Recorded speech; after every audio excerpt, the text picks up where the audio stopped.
mes chers amis, très chers amis militants du Rassemblement national, 2011-2022, il y a 11 ans, au congrès de Tours, vous me confiez la lourde, l'immense responsabilité de conduire notre mouvement. Le valeureux et déjà ancien Front National était alors, il faut bien le dire, convalescent. Mal remis de l'effondrement électoral de 2017, il apparaissait comme un parti que les forces installées avaient enseveli d'opprobre et injustement couvert de flétrissures, un parti couturé des profondes blessures qu'une histoire tourmentée lui avait infligées. Un parti certes rescapé des durs combats menés, mais qui s'y était en grande partie épuisé. Ce parti avait évidemment des défauts, mais il avait eu le mérite du patriotisme, quand l'heure était à l'abandon, le mérite du courage intellectuel, quand il était de bon ton pour les commentateurs politiques et médiatiques de fuir les réalités, le courage physique, quand il fut tant de fois la cible de violences et même de violences d'État. Il a eu surtout le mérite de se dresser inlassablement contre tous les totalitarismes. Le communisme jusqu'en 1989, puis le mondialisme après la chute du mur, lorsque le capitalisme est devenu fou. L'islamisme, quand dans le sillage de la révolution obscurantiste iranienne, cette idéologie totalitaire et meurtrière a répandu ses pratiques barbares sur le monde et dans nos rues. En 40 ans de combat, le Front National a su mettre au cœur du débat public toutes les grandes questions politiques qui pointaient, faisant émerger les thématiques fondamentales des temps qui venaient avant que les autres n'aient eu le courage d'en parler ou même simplement la lucidité de les percevoir. L'immigration, dès les années 70. Dans les années 80, la question de l'unité de la nation, débat malheureusement tranché par l'exaltation des communautés qui débouche aujourd'hui sur ce que le président de la République lui-même appelle le sécessionnisme. Le fiscalisme, qui a fait tant de mal à l'initiative, à la créativité, à la productivité. La crise de l'État, un État soit trop pesant, soit trop absent, un État toujours au mauvais endroit. La mondialisation dont on nous professait, souvenez-vous, contre l'évidence qu'elle serait heureuse. L'ensauvagement de la société, qui voit s'installer aujourd'hui une violence endémique. La laïcité, valeur centrale de la République, abandonnée par ceux qui prétendaient la défendre. Les atteintes à la souveraineté française par une construction européenne qui dérive d'un fédéralisme vers un impérialisme maintenant assumé. Nous avons eu raison avant les autres et raison de ne pas nous décourager.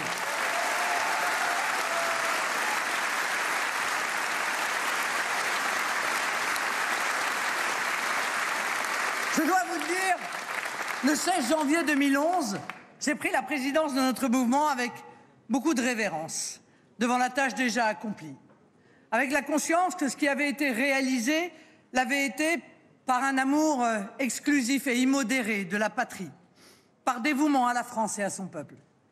J'ai repris le flambeau avec humilité devant l'héroïsme de 4 décennies de combats épiques et, j'ose dire pour certains, héroïques. Je l'ai recueilli avec respect, avec la conscience des sacrifices de vie, de confort, d'accusations injustes qui avaient été consentis par ceux qui avaient ouvert une voie, qui avaient ouvert la voie, au premier rang desquels Jean-Marie Le Pen.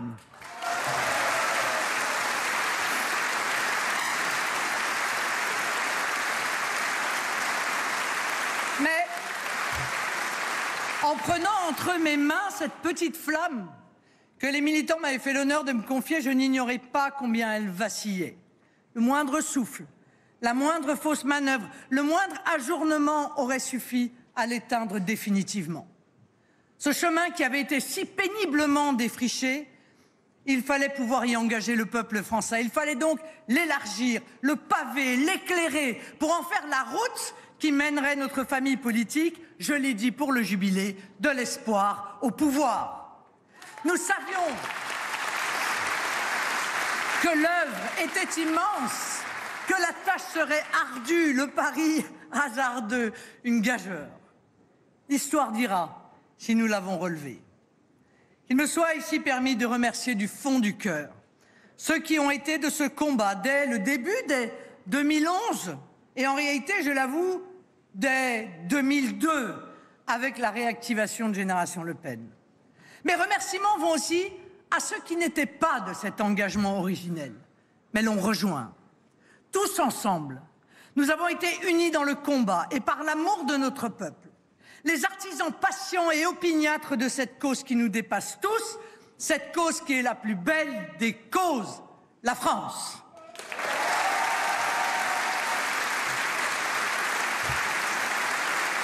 Alors, il y a une réussite que personne ne pourra nous enlever. Et je le dis avec modestie parce que l'œuvre est collective. C'est, dans ce paysage bipolaire de la Ve République, d'avoir construit et affirmé une force politique autonome qui ne cherche plus dans le regard condescendant des anciens grands partis un quelconque adoubement. Notre famille politique s'est affranchie de son rôle de supplétif, de marchepied de ces partis connivants, arrogants et moralisateurs, responsables de la situation du pays. Nous courons dans notre couloir, avec en ligne de mire la victoire des idées nationales. Nous constituons une force nationale qui fonde son action non sur une analyse économique, le marxisme ou le capitalisme, qui engendre du côté gauche la haine de la réussite et du côté droit le mépris de classe, mais autour de l'idée fraternelle et fédératrice de nation. Parce que notre seule boussole est la patrie. Entre nous et la droite d'argent, chacun le sait aujourd'hui, il n'y a pas une différence de degré, mais une différence de nature.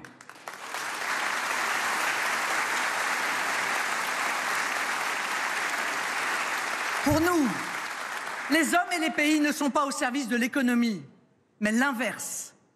Nous ne sommes pas un peu plus que la droite, ou à la droite de la droite. Nous sommes ailleurs que la droite.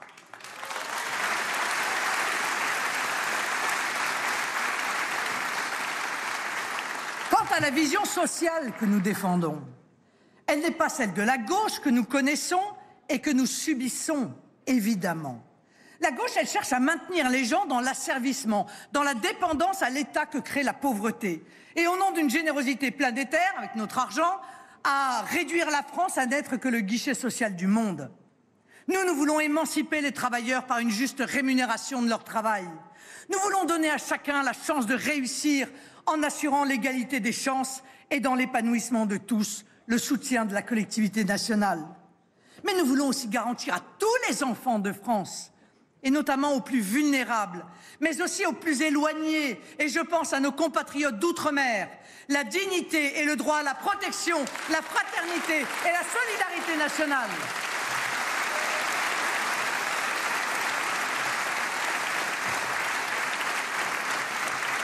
Pour nous, il ne peut y avoir deux catégories de Français, ceux qui sont heureux et ceux qui ne le seraient pas.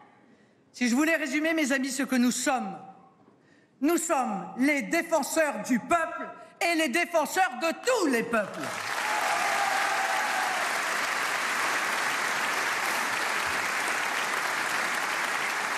Parce que pour tous les peuples du monde, nous appelons au respect des identités. Alors l'identité, ça recouvre deux réalités. L'identité, c'est ce qui fait au plus profond de nous les individus que nous sommes. Mais l'identité, c'est aussi le creuset commun de la culture reçue ou adoptée et transmise, qui nous rend proches les uns des autres et nous fait considérer tous les patriotes, quels qu'ils soient, d'où qu'ils viennent, comme les membres d'une même grande famille. C'est de cette identité personnelle que découle le respect de soi et la fierté des siens. C'est dans cette conscience nationale que se fortifie la fraternité authentique sans laquelle il n'est pas de solidarité vraie et durable. La France, vous l'avez compris, c'est d'abord pour nous un acte d'amour. À l'évidence, sur la scène politique, nous sommes les seuls à porter ce message. Durant cette dernière décennie, peu de vilainies nous ont été épargnées par certains de nos adversaires, peu regardants, nombreux. Et les derniers jours en ont encore donné un aperçu marquant. Des persécutions judiciaires au montage médiatique, des tentatives d'asphyxie financière, à la privation des moyens techniques de fonctionnement, comme l'effacement soudain, sans aucune raison légale, de nos comptes bancaires. Valéran, bien entendu, s'en souvient. Combien de fois avons-nous entendu les représentants du camp du bien affirmer très sentencieux à propos d'autres pays que les persécutions contre l'opposition, ça ne se fait pas? Force est de constater que certains d'entre eux n'auront reculé devant aucun mensonge, aucune déloyauté, aucune manœuvre, aucune honte. Vous le savez, nous n'avons pas pour habitude de nous lamenter sur l'adversité. L'adversité, il faut davantage lui faire face et la combattre que la commenter et la subir. Nous savons qu'elle existe dans la vie et encore davantage dans la vie politique. Toutes ces années d'engagement et de combat nous ont appris à supporter le poids de l'injustice et de la calomnie, le poids du mensonge et de la falsification. Je n'y reviendrai pas. Ceux qui croyaient nous infliger des coups mortels, comme ceux qui ont tant de fois publié notre avis de décès, ont vu leur espérance se briser. La morale leur donnait tort, l'histoire les congédie.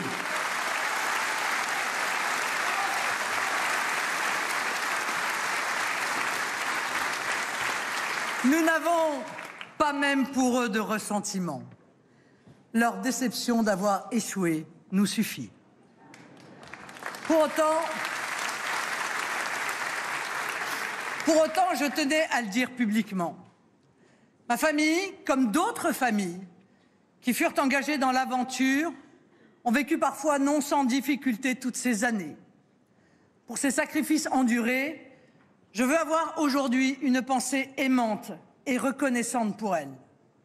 Ces difficultés, nous en avons triomphé collectivement, grâce à la discipline et la cohésion de nos militants, grâce à leur abnégation et leur détermination, grâce aussi, je tiens à le dire, au soutien indéfectible à la cause de nos donateurs et prêteurs, auxquels je veux à tous ici adresser le témoignage de notre particulière gratitude.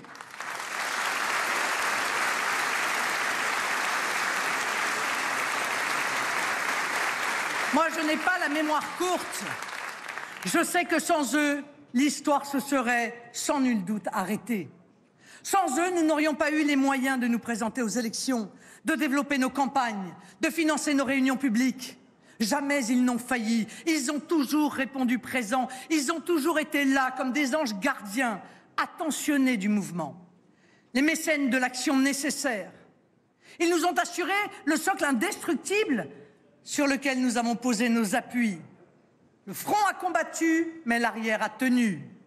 Que vos applaudissements témoignent, mes chers amis, notre reconnaissance collective pour ces acteurs anonymes mais déterminants du combat, ces héros discrets et généreux de notre cause.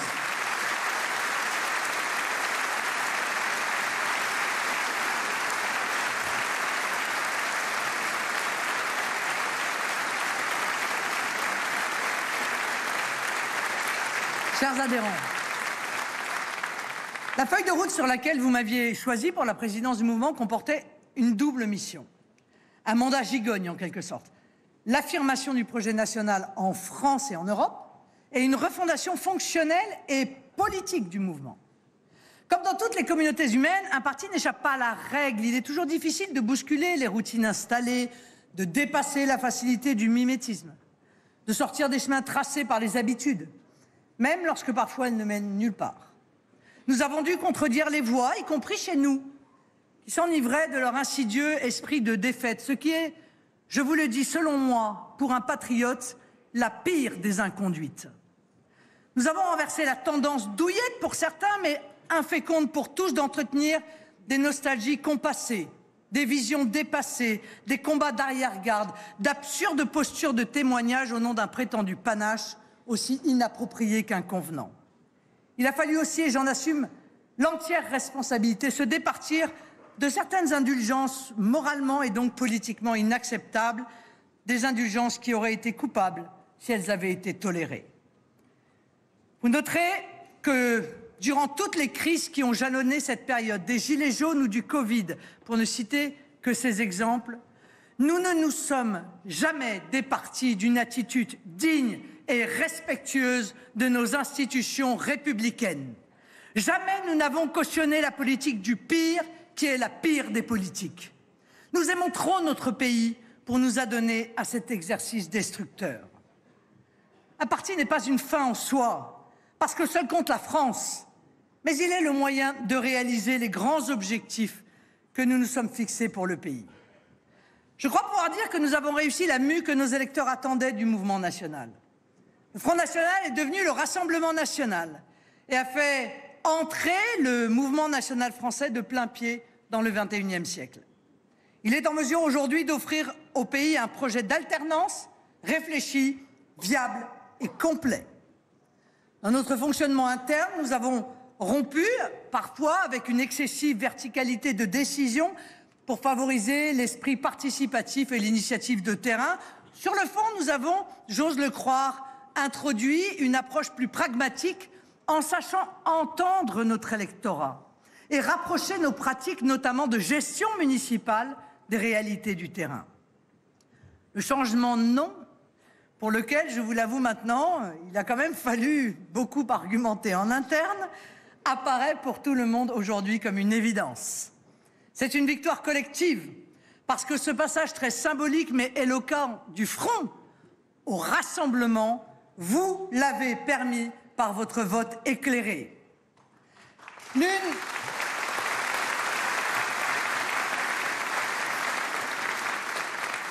de mes plus grandes fiertés aura été de faire émerger une nouvelle génération de cadres et d'élus, souvent jeunes, des citoyens engagés, tous de grands talents, issus de tous les milieux, de tous les territoires, de toutes les origines. Le magnifique groupe parlementaire Rassemblement National, avec ses 89 députés, atteste de cette vitalité. Nos parlementaires qui s'illustrent par leur tenue et leur dynamisme. Ils constituent l'incarnation vivante et bien vivante de l'émergence de cette nouvelle élite politique qui s'apprête à exercer les responsabilités. Une nouvelle élite qui ne descend pas par l'ascenseur des incubateurs de l'oligarchie, mais qui monte du peuple, qui lui ressemble et porte ses aspirations.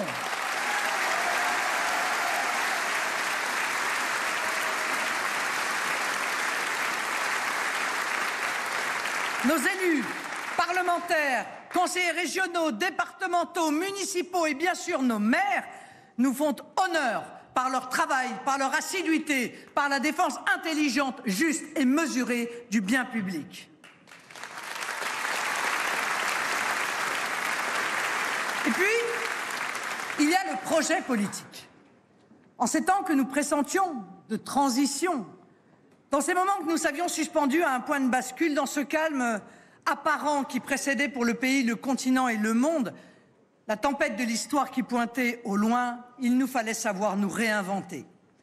Puiser dans l'énergie de nos convictions et de notre inextinguible amour de la France, la force de concevoir le projet national du nouveau siècle. Un discours apaisé et optimiste, un projet abouti et fédérateur, une vision politique qui permette à notre peuple de retrouver la confiance en lui et au pays le goût de renouer avec sa vocation à la puissance, à la grandeur et au rayonnement.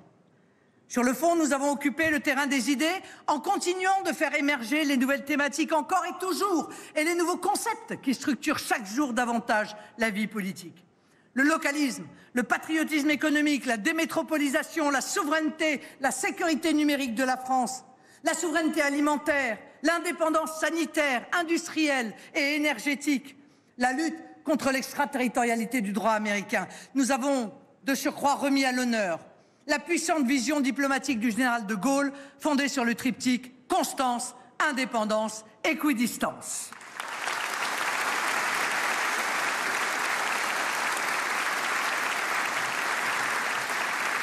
Vous avez bien compris que tous ces changements internes et externes, toutes ces nouveautés conceptuelles ne constituent aucunement des abandons, des reniements ou des bifurcations contre nature.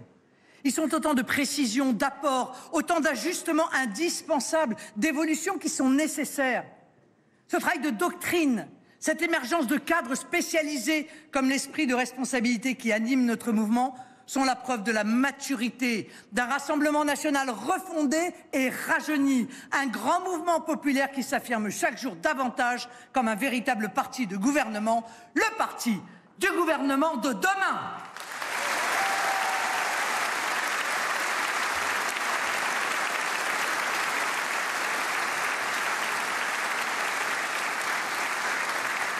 Ce sérieux dont nous avons fait preuve a été perçu par l'électorat en nous qualifiant à 2 seconds tours présidentiels successifs, en nous plaçant en tête de l'élection européenne et en érigeant le RN comme la première force d'opposition parlementaire le 19 juin dernier. Les Français sont venus nous dire qu'ils appréciaient cette régénération politique dont nous avions été capables. Plus largement, au plan des idées, nous avons, j'en ai la conviction, gagné la bataille idéologique, celle qui précède toujours les victoires politiques. Rappelez-vous, en 2011, le fringant Nicolas Sarkozy avait été élu. Le socialisme paradait, la bien-pensance de l'immigration, soi-disant choisie d'ailleurs, et la mondialisation heureuse se portait en bandoulière.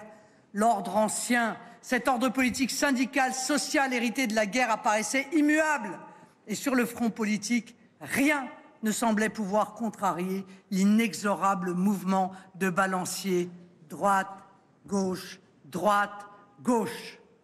La mondialisation se présentait comme un horizon indépassable, l'Union européenne comme la promesse de progrès, de prospérité, de paix, la libre circulation comme un dogme théologique inviolable et sacré. Le prix à payer pour vivre dans ce décor idéal était la survie de nos nations, notre maintien en tant que peuple. Ce prix, nous n'avons jamais été disposés à le payer.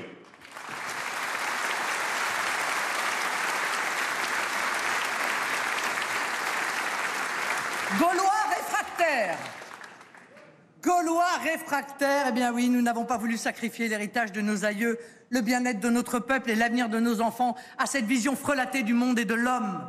Cet homme nouveau, un simple agent économique que nos adversaires voudraient réduire aux fonctions de producteurs et de consommateurs. Et parce que nous avons foi dans la liberté de l'homme, dans sa capacité de choisir son destin, de décider pour lui-même et pour les siens, nous savions que ce qui nous était présenté comme le mouvement de l'histoire pouvait être contrarié, repensé, réorienté. Nous croyons que l'histoire s'écrit de la main des hommes.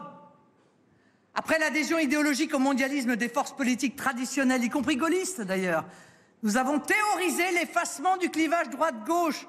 Nous étions bien seuls, souvent critiqués, parfois moqués d'ailleurs. Notre première victoire est, je crois, d'avoir imposé cette grille de lecture novatrice, l'affirmation d'un nouveau clivage fondamental, le clivage nationaux-mondialiste. Et aujourd'hui, pardon, mais sauf pour quelques nostalgiques des années 80, la recomposition politique ne fait plus de doute. Le duel globaliste contre localiste, le débat entre nationaux et mondialistes a eu définitivement raison du clivage droite-gauche.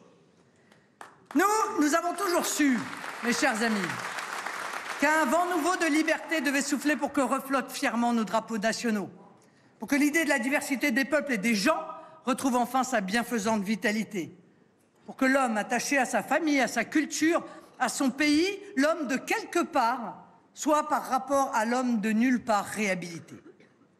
Nous n'avons jamais douté que l'inspiration nationale qui nous animait serait la condition du redressement. Et le Rassemblement national se trouve au cœur de cette recomposition essentielle qu'il a vu venir, ce nouvel ordonnancement politique auquel il a participé et dont il est aujourd'hui l'une des deux options.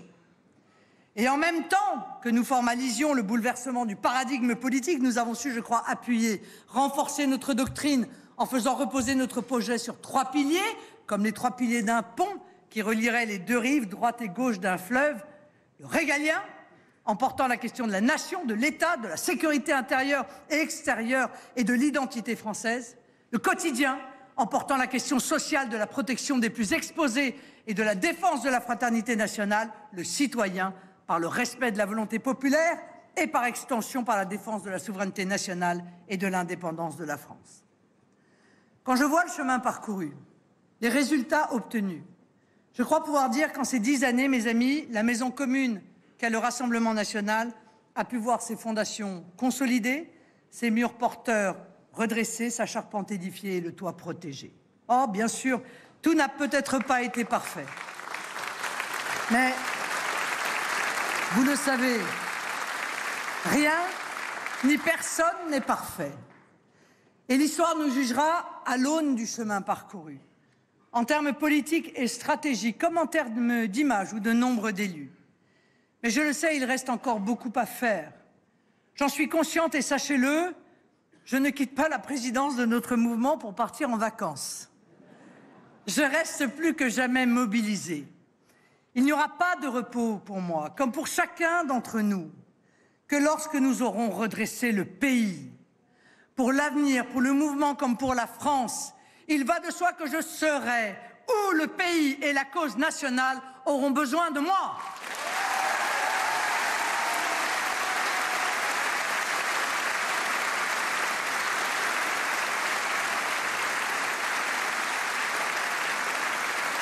S'agissant du RN, je crois qu'après plus de 10 ans à la tête du mouvement, il était sain de laisser la place. Il était sain de faire monter les talents dont j'ai parlé tout à l'heure, des figures nouvelles qui vont montrer à nos compatriotes la formidable richesse humaine que constitue notre rassemblement. Des combattants, pour certains jeunes, mais déjà aguerris, des citoyens, encore une fois, engagés, qui vont apporter à l'action politique leur énergie, leur enthousiasme, leur fraîcheur, leur savoir-faire. Je les accompagnerai avec l'affectueuse attention de quelqu'un qui les aime comme une famille et souhaite pour eux le meilleur et pour le pays la réalisation de leurs rêves militants. Vous, les militants, les adhérents à l'occasion de ce congrès, vous avez voté pour élire les personnalités qui présideront aux destinées du parti. Bravo d'abord pour cet exercice démocratique qui s'est déroulé de la plus belle manière qui soit. Cette sérénité est aussi la preuve d'une grande maturité. Ceux qui ne sont pas élus doivent accepter les votes exprimés.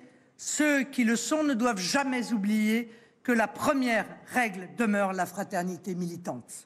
Chacun doit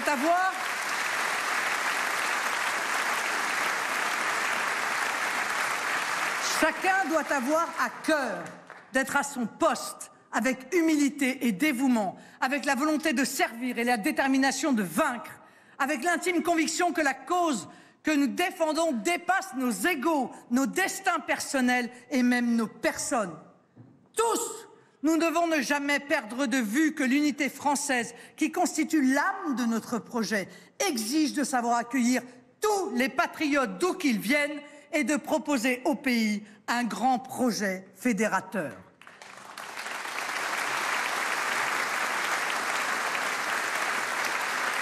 La tâche au sein du parti sera de parfaire l'organisation des structures internes, de poursuivre les formations de chacun à tous les niveaux et bien sûr de préparer et conduire les batailles qui viennent, les sénatoriales, les européennes, les municipales, les régionales et les départementales.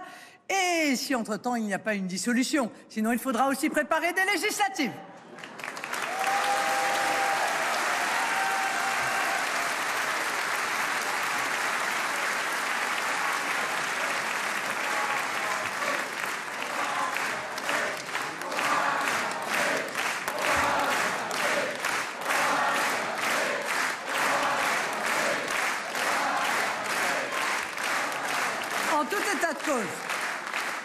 En tout état de cause, quelles que soient les échéances, quelles que soient les circonstances, nous devrons être prêts, et même prêts à tout moment, évidemment, à exercer le pouvoir.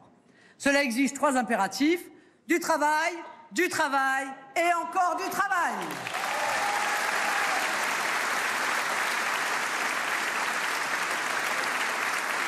Sans jamais perdre de vue ce que disait l'un des plus illustres des Français, que rien de grand ne se réalise si ce n'est dans l'ordre et le mouvement. À l'heure où la situation semble échapper à nos dirigeants, où les bruits de guerre se rapprochent sans que le souvenir de la tragédie de 14 ne dissuade les irresponsables imprécations bellicistes, jamais le Rassemblement national n'a été aussi nécessaire. Jamais n'a été si actuel un message qu'on croyait du siècle dernier, emprunté à un autre front et qui est le nôtre: le pain, la paix et la liberté. J'ai eu l'occasion de le dire à maintes reprises, lorsqu'en bien des occasions la France, dans sa longue histoire, s'est trouvée au bord de l'abîme, sont sortis du peuple des hommes et des femmes pour susciter le sursaut, éveiller chez les Français l'instinct vital de la nation et conduire le pays sur le chemin du redressement. Notre génération se trouve à l'heure d'un de ces rendez-vous qui décide du sort du pays. Je vous le dis avec gravité, qui mènera ce combat si ce n'est pas nous? Dans l'enracinement, la philosophe Simone Veil, engagée dans la France libre, déclarait en 1943 en écho à la pensée gaulliste: l'unique source de salut et de grandeur pour la France, c'est de reprendre contact avec son génie au fond de son malheur. Au moment où le pays doute face aux tourments et retournements du monde, au moment où la situation semble échapper à des dirigeants dépassés, au moment où il nous revient d'affronter les grandes transitions du temps, Des Français se souvenant du génie de leurs aïeux, reprenant confiance dans leur capacité à décider de leur destin, sont appelés à se mobiliser. C'est ce que je vous appelle à faire, autour des instances que vous avez choisies pour présider à l'avenir de notre mouvement et à qui je confie aujourd'hui l'outil de notre liberté, de notre unité et de nos résultats futurs, l'outil le plus précieux qui soit, le Rassemblement national. Vive le Rassemblement national, vive la République, vive la France!